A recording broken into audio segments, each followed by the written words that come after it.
आज की वीडियो में हम आपको लेकर चलेंगे एक ऐसे शख्स की जिंदगी में जिसकी कहानी आम लोगों जैसी शुरू हुई मगर अंजाम तारीख बदलने जैसा निकला। ये है अहमद अल-शरा, एक ऐसा नाम जो कभी जेरे जमीन तंजीमों में सुना जाता था और आज पूरे शाम की सदारत पर बैठा है। उनका खानदान असल में शाम के इलाके दरा और जुलान हाइट से ताल्लुक रखता था। 1989 में वो अपने वालिदैन के साथ शाम वापस आए और दमिश्क के मज़्ज़ा इलाके में रहने लगे। बचपन में अहमद एक खामोश, कम बोलने वाले और पढ़ाई में दिलचस्पी रखने वाले लड़के थे। लोग कहते हैं कि वो ज्यादा दोस्त नहीं बनाते थे, मगर जहानत और मुशाहिदा उनकी पहचान थी। अहमद के वालिद रियल एस्टेट के कारोबार में थे, घराना खुशहाल था, लेकिन अहमद ने बचपन में अपने वालिद की छोटी दुकान में भी काम किया ताकि जिंदगी को करीब से समझ सके। बाद में वो दमिश्क यूनिवर्सिटी गए, मगर किसी वजह से तालीम अधूरी छोड़ दी। उनके घर में सियासत की बातें चलती रहती थी और इन्हीं बातों ने उन्हें हालाते हाजरा समझने का शौक दिया। 2003 में अमेरिका की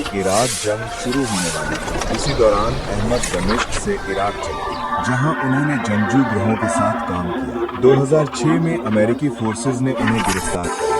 अगले कई साल उन्होंने अबू गैब, कैंप बुका और कैंप ताजी में गुजारे। ये वो साल थे जिन्होंने उनकी सोच, इरादे और शख्सियत को यकसर बदल दिया। 2011 में रिहाई मिली और वो वापस शाम लौट आए। अगले कई साल उन्होंने अबू गैब, कैंप बुका और कैंप ताजी में गुजारे। ये वो साल थे जिन्होंने उनकी सोच, इरादे और शख्सियत को यकसर बदल दिया। 2011 में रिहाई मिली और वो वापस शाम लौट आए। शाम वापसी के बाद अहमद ने 2012 में जिबहतुन नसरा के नाम से एक ग्रोह बनाया, जिसे कायदा की हिमायत भी हासिल थी। जल्द ही उन्होंने अपने ग्रुप को दूसरे ग्रोहों के साथ मिलाकर हयात तहरीरुश शाम यानी HTS की बुनियाद रखी और उसके अमीर बन गए। इंतहाई कलील वक्त में वो शुमाली शाम, खुसूसन इदलिब पर असर और रसूख हासिल करने में कामयाब हो गए। इसी दौरान दुनिया ने पहली बार उनका नाम बड़े पैमाने पर सुना। दिसंबर 2024 में एक अचानक और ताकतवर कार्रवाई के बाद बशार अल असद की हुकूमत खत्म हो गई। उसके बाद अहमद अल-शरा पूरे शाम के असल हुक्मरान के तौर पर सामने आए। 29 जनवरी 2025 को उन्हें बाज़ाब्ता तौर पर अबूरी सदर करार दिया गया। नवंबर 2025 में उन्होंने व्हाइट हाउस का तारीखी दौरा किया, जहां उनकी मुलाकात अमेरिकी सदर डोनाल्ड ट्रंप से हुई। ये लम्हा शाम की तारीख में एक बड़ा मोड़ समझा जाता है। अगरचे उनका उरूज हैरान कुन है,